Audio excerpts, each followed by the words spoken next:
Relaciona ao pedido de pagamento suplemento remuneratório, linha frente jornalista Cira, tuir lei número 1/2022, jornalista e direito a turretang linha frente.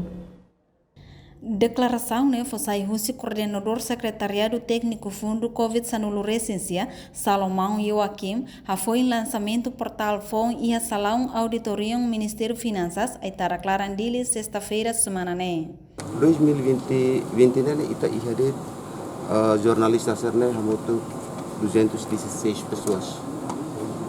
Agora compara depois mais vale pedido primeiro hoje 288. Tambah se dá o close harus ke fila fale, mais fila fale segundo lista 507 ita nem sai problema no processo. Então você atende, ou ainda sai tem que ir documentos surnehoto preenche requisitos. Se lá preenche requisitos kita tem que hadir fila fale. E kusliu makane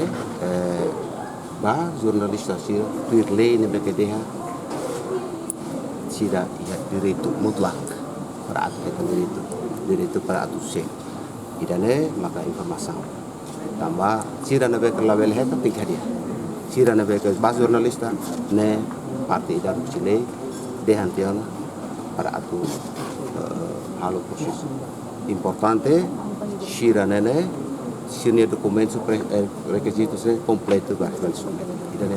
Tuir informação lista nebe maxiracimo husi mapcoms katak sedau close. Nune coordenador secretariado técnico fundo Covid-19 Recência se entrega fali lista ba mapcoms atu hadia. Antes ne Timor-Leste Press União TLPU, nudar organização ida nebe hamahon jornalista sira, exige ba governo atu implementa la leis direito osan frontline ba jornalista sira tamba ia ona base legal. A reportagem Imelda Fátima Selfiana Kait, Televisão Timor Post.